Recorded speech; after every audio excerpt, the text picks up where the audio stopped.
সেঙ্গিবি রে মন প্রেমে যদি সেঙ্গিবি রে মন সব ছেড়ে জন্ম দিনায় আমার দয়াল নবী যে দেশে ঘুমায় নবী প্রেমে আশিক যারা নবী প্রেমে আশিক যারা নিশীথ ঘুমায় নার তারা নবী প্রেমে আশিক যারা নিশীথ ঘুমায় নার তারা আল্লাহ আল্লাহ জিকির করে কেন্দ্রে কেন্দ্রে রাত পড়ায় আল্লাহ আল্লাহ জিকির করে কেন্দ্রে কেন্দ্রে রাত পড়ায় আমার দয়াল নবী যেই দেশে ঘুমায় আমার দয়াল নবী যেই দেশে ঘুমায় প্রেমে যদি সেঙ্গিবি রে মন প্রেমে যদি সেঙ্গিবি রে মন সবচেয়ে জন্মদিনায় আমার দয়াল নবী যেই দেশে ঘুমায় নাচতাছে আদিবা নাচতাছে হকালায় কবি না কি জানি কবি একলায় এ নাই এ না কি কইবা কবরটা ক কি জানি ক কি জানি ওই যে কি জানি কয় রব্বি যে নেল মার জানি কি ক কসা কব না হ্যাঁ কব না কোথায় এই কথা হ্যাঁ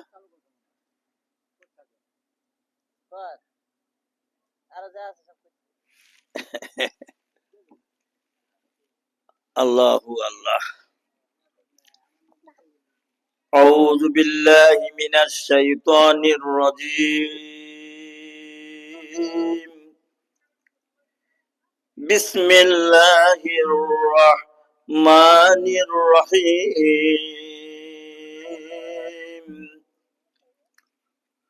هو الله الذي لا إله إلا هو عالم الغيب والشهادة هو الرحمن الرحيم هو الله الذي لا إله إلا هو الملك القدوس السلام المؤمن المهيمن العزيز الجبار المتكبر سبحان الله عما يشركون والله خالق البارئ المصور له الأسماء الحسنى يسبح له ما في السماوات والأرض وهو العزيز الحكيم صدق الله العظيم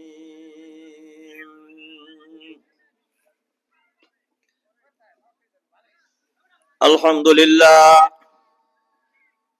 لله نحمده ونستعينه ونستغفره ونعوذ بالله من شرور أنفسنا ومن سيئات أعمالنا من يهد الله فلا مضل له ومن يضلله فلا هادي له ونشهد أن لا إله إلا الله وحده لا شريك له وأشهد أن محمدا عبده ورسوله أما بعد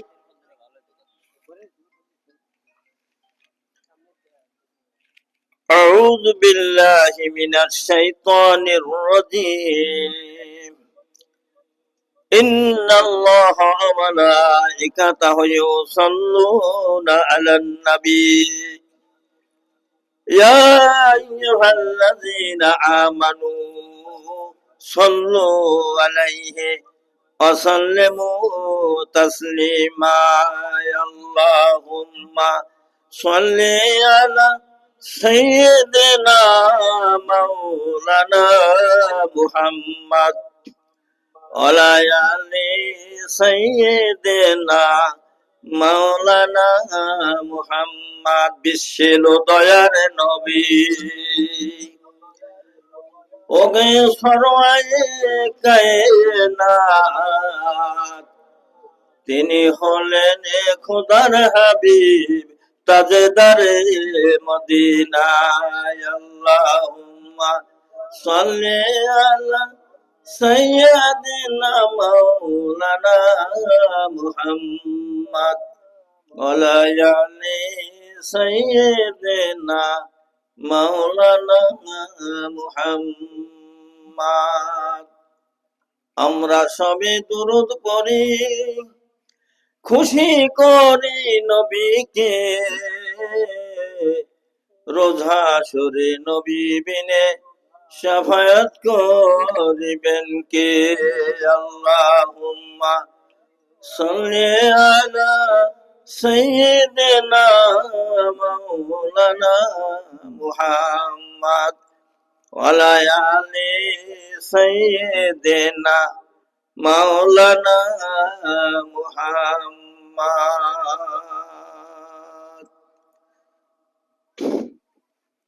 আলহামদুলিল্লাহ আলহামদুলিল্লাহ আলহামদুলিল্লাহ সমস্ত তারিফ সমস্ত প্রশংসা ওই মালিকের দরবারে যে মালিক জাদুয়ার দরবারে জামে মসজিদের মুসল্লিদের উদ্যোগে এই দিনের মজলিসে আমাদেরকে কবুল করেছেন কিছু কথা বলা ও শোনার তৌফিক আল্লাহ পাক দান করলেন আমরা সেই মালিকের দরবারে শুকরিয়াতুন জানাই আলহামদুলিল্লাহ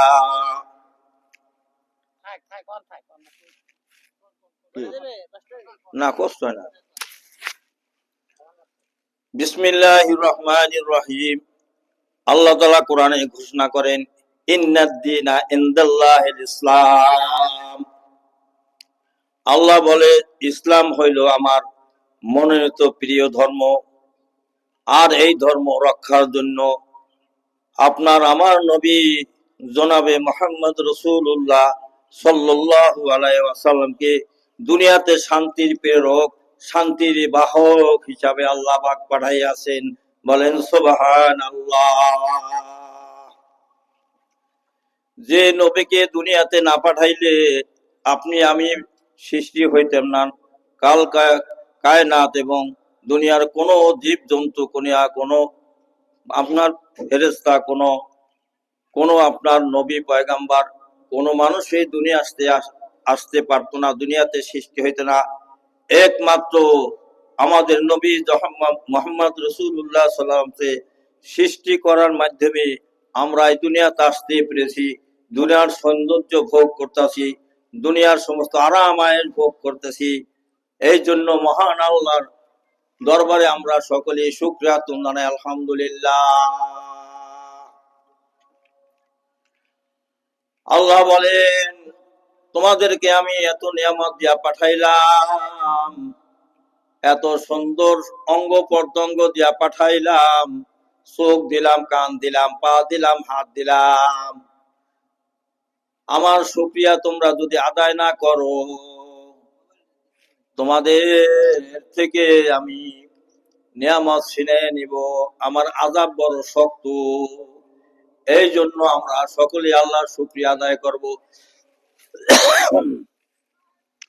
আল্লাহ তাআলা এই দুনিয়াতে পাঠাইছে আমাদের জন্য একটা দুনিয়াতে আসার একমাত্র কারণ হইল আল্লাহ তাআলা আমাদেরকে সৃষ্টি করেছেন।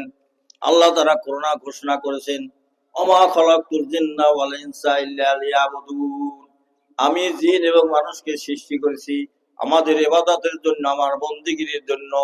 আমি আর কোনো উদ্দেশ্যে আমি মানুষকে সৃষ্টি করি নাই। তার একমাত্র বড় ইবাদত হইল আল্লাহর পক্ষ থেকে নামাজ। যে নামাজ না পড়লে সে আপনার মুনাফিক হইয়া যায় এবং তার আমলে গুনার নেকি লেখা হয়। এই জন্য আল্লাহ পাক আমাদেরকে 5 ওয়াক্ত নামাজ ফরজ করে আছেন। বলেন সুবহানাল্লাহ। এই নামাজ আল্লাহ তার বন্ধুকে দাওয়াত দিয়া আপনার প্রথম আসমানে, দ্বিতীয় আসমান, চতুর্থ আসমান, এইভাবে আপনার আল্লাহর সাথে সেই সপ্তম আকাশের উপরে আল্লাহর আরশ মহল্লায় নিয়া আল্লাহর রসুলকে আপনার দিদার করাইছে, সাক্ষাৎ করাইছেন। এই 5 ওয়াক্ত নামাজ আমাদের উপর ফরজ করে আছে।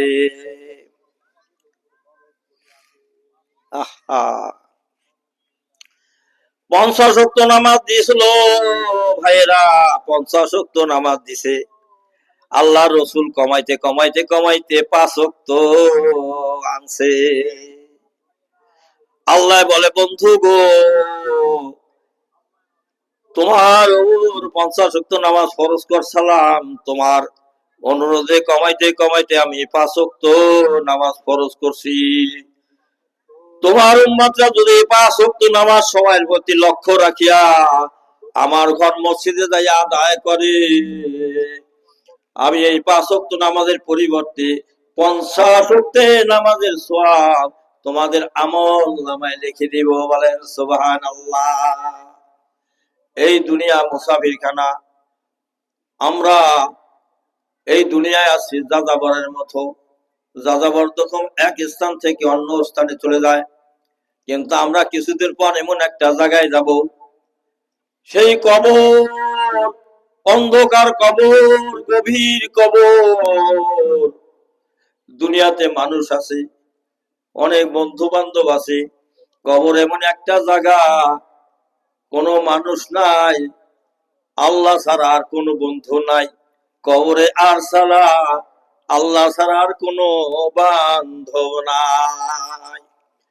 হায়শরে মাঠে মানুষ আছে, আপনার জাহান্নামের ভিতরে মানুষ থাকবে, জান্নাতের ভিতরে থাকবে, কেউ কবরে কেউই থাকবে না। সেই কবরে আল্লাহ বিনে আর কোনো বন্ধু নাই। লা ইলাহা ইল্লাল্লাহ, লা ইলাহা ইল্লাল্লাহ, লা ইলাহা ইল্লাল্লাহু মুহাম্মাদুর রাসূলুল্লাহ সাল্লাল্লাহু আলাইহি ওয়াসাল্লাম। আমরা হইলাম শ্রেষ্ঠ উম্মত, আমরা হইলাম শ্রেষ্ঠ উম্মত। একদিন বরফুল আব্দুল কাদের জিলানী আপনার রাস্তা দিয়া যাইতেছিলেন, এমন সময় দুই উম্মতের ঈসা নবীর উম্মত, আমাদের নবীর উম্মত তর্ক করতেছিল, কার নবী বড়, কার নবী মর্যাদাপূর্ণ।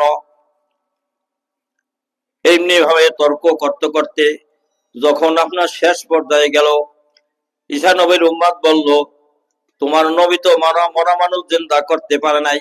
এই একটা পয়েন্টকে আপনার ঠকাই দিল ঈসা নবীর উম্মত। বড় পীর সাহেব এই কথাগুলি শুনতেছিলেন, ডাক দিলেন, হে ঈসাই, হে মুহাম্মদি, তোমরা দুজনে আমার কাছে আসো। বড় পীর সাহেব রাস্তা দিয়ে হাঁটতেছে, হাঁটতে হাঁটতে একটা বাড়ির নিকটে গেলেন। বাড়ির নিকটে যাইয়া ডাক দিলেন, এই বাড়িতে কেউ আসেননি? বাড়ির মধ্যে থেকে একটা লোক সাড়া দিল, 110 বছর এক বৃদ্ধ। বড় পীর সাহেব জিজ্ঞাসা করলেন, হে মুরব্বী, আপনার জানা মতে এখানে কোনো কবরস্থান এবং গোরস্থান আছে কিনা? ওই বৃদ্ধ লোকটি জানাই দিলেন, হুজুর, ওই সামনে একটা কবরস্থান আছে, ওই একটা গাছ দেখেন, ওই কবরটা 100 বছর আগে ওই কবরটা দিছে। বড় ভাই আব্দুল কাদের জিলানী রহমাতুল্লাহ আলাইহি গাছের নিচে গেলেন, গাছের নিচে যাইয়া বলেন বিসমিল্লাহি কুমবিদিল্লাহ, আল্লাহর হুকুমে জিন্দা হইয়া যাও। এই কথা বলার সাথে মাটি ফাঁক হইয়া ফাইটা একটা লোক বাইর হইয়া গেল, বলেন সুবহানাল্লাহ। বড় ভাই আব্দুল কাদের জিলানী রহমাতুল্লাহ আলাইহি জিজ্ঞাসা করলেন, হে মানব, হ্যাঁ, ওই লোকের হাতে 2টা আগুনের ঝান্ডা ছিল। বড় পীর আব্দুল কাদের জিলানী জিজ্ঞাসা করেন, হে মানব, তোমার এরকম অবস্থা কেন? তোমার 2 হাতে 2টা আগুনের ঝান্ডা কেন? ওই মানব বলছে যে হুজুর, আমি ঈসা নবীর উম্মত, মুহাম্মদ সাল্লাল্লাহু আলাইহি সাল্লামকে যখন নবী কইরা পাঠাইছে, আমি মুহাম্মদ নবী করিম সাল্লাল্লাহু আলাইহি সাল্লামের ওই আপনার তার দাসত্ব করি নাই, তার গোলামি করি নাই, সে যে নবী নবী বলিয়া স্বীকার করি নাই। এই জন্য কবরে যাওয়ার সাথে সাথে আল্লাহ পাক আমার 2 হাতে 2টা আগুনের ঝান্ডা দিয়েছে। এই আগুনের তাপে আমার সমস্ত শরীর মগজ গইলা গইলা নিচে পড়ে আবার পুরা হইয়া যায়। এইভাবে 100 বছর পর্যন্ত এই কবরে আমার আযাব হইতেছে, বলেন নাউযুবিল্লাহ। বড় ভাই আব্দুল কাদের জিলানী রহমাতুল্লাহ বলেন, হে মানব, তুমি এখনই পড়ো লা ইলাহা ইল্লাল্লাহু মুহাম্মাদুর রাসূলুল্লাহ সাল্লাল্লাহু আলাইহি সাল্লাম। এই কথা বলার পর আগুনের ঠান্ডা ধরে আগুনের ঠান্ডা 2 হাত থেকে দূরে সরে পড়ে গেল, বলেন সুবহানাল্লাহ।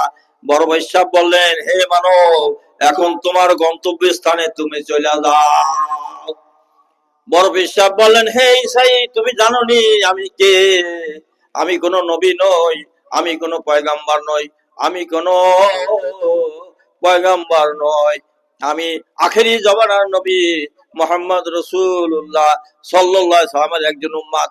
আমার নাম বড় পীর আব্দুল কাদের জিলানী। আমি যখন 100 বছরে একটা মানুষকে কবর থেকে জিন্দা করাইয়া দেখাইতে পারলাম রে, আমার নবীর শতে শতে মানুষকে কবর থেকে জিন্দা করাইয়া দেখাইতে পারছে, বলেন সুবহানাল্লাহ। লা ইলাহা ইল্লাল্লাহ, লা ইলাহা ইল্লাল্লাহ, লা ইলাহা ইল্লাল্লাহ, লা ইলাহা ইল্লাল্লাহু মুহাম্মাদুর রাসূলুল্লাহ সাল্লাল্লাহু আলাইহি ওয়াসাল্লাম। জাবের রাদিয়াল্লাহু আনহু একজন আল্লাহর সাহাবা ছিলেন। আল্লাহ রাসূলকে একদিন দাওয়াত করলেন, হুজুর, আমার বাড়িতে আপনি দাওয়াত গ্রহণ করুন। আল্লাহ রাসূল দাওয়াত গ্রহণ করলেন। জাবের রাদিয়াল্লাহু আনহু একটা বকরি জবাই করিয়া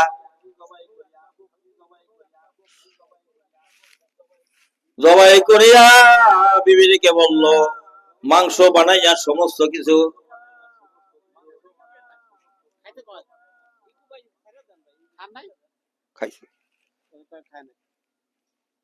মাংস বানাইয়া সুন্দরভাবে বিবিকে বলল, রে বিবি, আল্লাহ রসুলকে দাওয়াত করছি, রসুল কিন্তু নামাজ পড়িয়া আমাদের বাড়িতে খানা তাশরিফ আনবেন এবং খানা খাইবেন। ওই জাবেরের 2 জন সন্তান ছিল, ছোট ছোট বাচ্চা ছিল, 5-7 বছরের বাচ্চা। বড় ভাই ছোট ভাই কে করল, রে বাবাই বকরি জব করছে, আমরা জব জব খেলাই। এই কথা বলিয়া ছোট ভাই শুইছে, বড় ভাই ছুরি দিয়া ছোট ভাইকে জবাই করিয়া দিছে। আল্লাহ রসুলের দাওয়াত করছে, বিবি ডাক দিছে, ও আমার সন্তানেরা, তোমরা কোথায় গেলা? আসো, যাইয়া দেখে ছোট ভাই জবাই করিয়া বড় ভাই ছুরি হাতে করিয়া খাড়াই রইছে। মায়ে যাইয়া বড় ভাই রে ধরবে, বড় ভাই ভয়ে কি করছে, দৌড়ে একটা ছাদের উপর উঠছে, ছাদের উপর যাইয়া ওই সেখানেও মায় গেছে। মায় যে তখন ধরতে গেছে, ছাদের উপর লাভ দিয়া পড়ছে, লাভ দিয়া ওই বড় ছেলেও প্রাণ বাইর হয়ে গেছে। সুবহানাল্লাহ। 2 সন্তানকে খাটের নিচে শোয়া কাপড় দিয়া ঢাইকা রাইখা নবীর জন্য আপনার জাবেরের স্ত্রী পাক করতে গেল, চোখের পানি পড়ে আর পাক করে, নবীর দাওয়াত করছে। নবী কি করছে, নামাজ শেষ করে দুজন সাহাবা নিয়া জাবেরের রাদিয়াল্লাহু আনহুর বাড়িতে দাওয়াত খাইতে এলেন। এদিকে আল্লাহ পাক সমস্ত দেখছে, জাবেরের স্ত্রী কি করছে, জাবেরের ছেলেরা কি করছে। আল্লাহ বলছে, জিবরাইল রে, এ জিবরাইল রে, তুমি কি করো, আমার বন্ধুর কাছে যাইয়া কানে কানে বইলে আসো, কানে কানে বইলে আসো যেন আমার বন্ধু, আমার দোস্ত জাবেরের ছেলে গো ছাড়া এক লোকমা খানা খায় না। সুবহানাল্লাহ। আল্লাহ রাসূল সাহাবাদের নিয়া জাবেরের বাড়িতে তাশরিফ আনলেন এবং খানা খাইতে বসলেন। জাবের খানা সামনে আনছে, আল্লাহ রসুল বলছে যে জাবের, তোমার ছেলেরা কোথায়, তোমার ছেলে গো আনো। জাবের বলে, হুজুর আপনি খানা খান, ছোট ভালো ক্লাস ছেলেরা কোথায় খেলাধুলা করতে গেছে, আপনি খান। কয় না যাবে, তোমার ছেলেরা কোথায় বলো, কোথায় বলো। জাবের তো জানে না তার দুজন সন্তান দুনিয়া থেকে বিদায় হয়ে গেছে। যাইয়া স্ত্রীর কাছে বলেছে, যায় ও প্রাণী স্ত্রী, আমার সন্তান দয় কোথায়, ওরা কোথায় গেছে, বিবি তো জানে কোথায় গেছে। জাবের ডাকদা বলে যে বকরি জবাই করতে যাইয়া বাপে জবাই করছে, আপনি জবাই করছেন, এই জব জব খেলাইয়া এক সন্তানদের জব করিয়া হালাইছে, আরো সন্তানদের ধরতে যায় ছাদের থেকে লাফাইয়া করিয়া সে তার জীবন দিয়েছে। দুই সন্তান ওই খাটের নিচে কাপড় দিয়া শোয়াই রাখছি। জাবের রাদিয়াল্লাহু আনহু আল্লাহ রাসূলের কাছে বলল, হুজুর এই ঘটনা ঘটছে,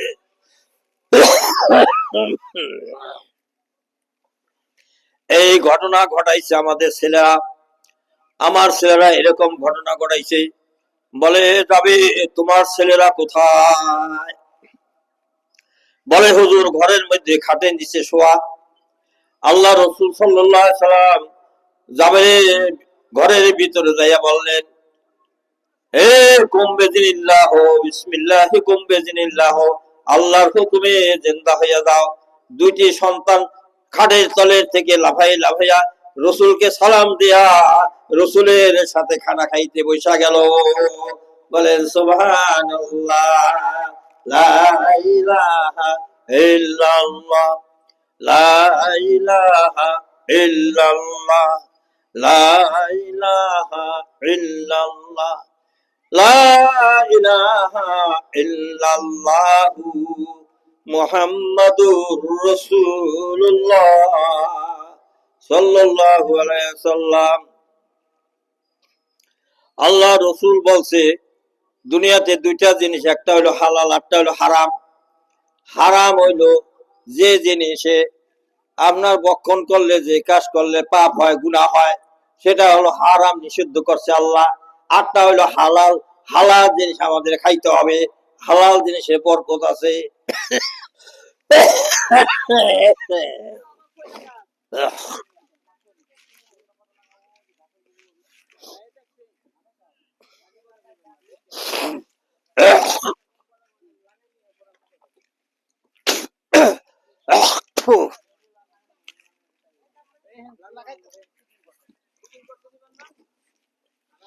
হালাল জিনিসের বরকত আছে, বরকত আছে।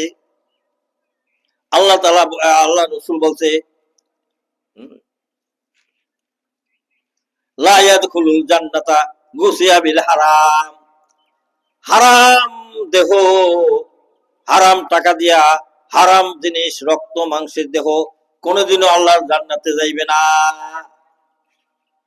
হারাম মাল, হারাম জিনিস দ্বারা রক্ত মাংসের দেহ কোশ্চিনও আল্লাহর জান্নাতে যাইবে না। রাসূল হাদিসের ভিতরে এই কথা বলছে। আমাদের চারজন ইমাম ছিল, আবু হানিফা রহমাতুল্লাহ, শাফি রহমাতুল্লাহ, মালিক রহমাতুল্লাহ, হাম্বলি রহমাতুল্লাহ। আমাদের হানাফি মুতাহাবির ইমাম ছিল আবু হানিফা রহমাতুল্লাহ আলাইহ। তিনি একদিন তিনি কি করছেন, শাফি রহমাতুল্লাহ আলাইহ একদিন আবু হানিফা রহমাতুল্লাহর বাড়িতে মেহমান হইলেন। ছোট্ট মেয়ে, 8 বছরের মেয়ে বলতেছে, মাগো আমার বাড়িতে এমন একজন মেহমান আইছে, আমার সে বুজুর্গ, আমার সে সম্মানিত, মারে তুমি তার সেবা শুশ্রূষা করবা, খানা পিনার ব্যবস্থা করো, সব কিছু তুমি করবা। রাত্রে নামাজের পর, এশার নামাজের পর ছোট্ট মেয়ে 8 বছরের আবু হানিফার মেয়ে কি করলেন, খানা পরিবেশন করতে লাগলেন। গামলা ভরে খানা দিলেন, সব কিছু তরি তরকারি দিলেন, যা কিছু পাক করছে সব দিলেন। মেয়ে আড়ালে বসে দেখতেছে কিরম খানা খায়। দেখলেন সমস্ত খানা খাইয়া শেষ করে ফেলছে। সকালবেলা বলতেছে, আব্বাজান আপনি যার কথা বললেন, আপনার চেয়ে বুজুর্গ, আপনার চেয়ে সম্মানিত, কিন্তু আমি তো তার কিছু দেখতে পারলাম না। আপনি তো অল্প খানা খান, অল্প ঘুমান, আর এই লোকটা কি করলো, যা খানা দিছি সমস্ত খানা শেষ করিয়া দিছে, সব কিছু শেষ করিয়া দিছে, আর রাত খানা খাইয়া রাত ধরে ঘুমাই রয়েছে। আপনি যে 12টার সময় এটা তাহাজ্জুদের নামাজ পড়েন, রাত্রে জাগরণ করেন, আমি তো তার কিছু আপনি বুঝলাম না। আপনি তার কথা বললেন, মেয়ের কথায় তো শরমিন্দা হইয়া গেলেন। মেয়ের কথায় আবু হানিফা রহমাতুল্লাহ মেয়ের কথায় একটু শরমিন্দা হইলেন। শরমিন্দা হওয়ার পর আবু হানিফা রহমাতুল্লাহ জিজ্ঞাসা করলে, ভাই শাফি রহমাতুল্লাহ, আমার মায়ে এরকম কথা আমাকে বলল, কথা ঠিক নেই। আবু হানিফা বলতেছে, আবু হানিফা বললেন, ভাই আমার মেয়ে সমস্ত কিছু দেখছে। শাফি রহমাতুল্লাহ বলেন, আপনার মেয়ে যখন আমার সামনে খানা আনছে, গামলা ভরে যায় খানা আনছে, আমি দেখতেছি, আমি কি দেখতেছি, খানার ভিতর নূর চমকাইতেছে, সুবহানাল্লাহ। খানার ভিতর নূর চমকাইতেছে, যতই খাই ততই মজা লাগে, যতই খাই যতই স্বাদ লাগে, ততই স্বাদ লাগে। খানা খাইতে খাইতে সমস্ত খানায় আমি শেষ করিয়া ফেলছি, বলেন সুবহানাল্লাহ। হালাল খানার কত বরকত। বলে আমার জীবনে এমন খানা খাই নাই, এমন হালাল খানা খাই নাই। খানা খাইয়া আমি আপনার মেয়ে বিছানা করে দিছি, আমি শুয়ে রয়েছি। হ্যাঁ, আমি রাত্রে ঘুমাই নাই। আমার জীবনে আমি 13টার মাসলার ফায়সালা আমি করতে পারি নাই, জানি নাই। শুয়ে আছে, চিন্তা করলাম আমি তো সারা রাত ঘুমাইলে পারবো, আমি রাত ধরে ঘুমাই নাই।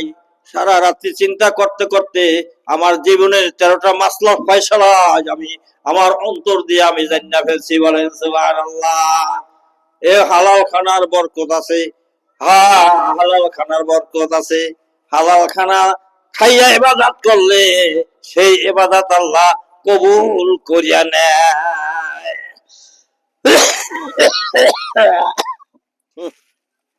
কমিনি কিছু আপনার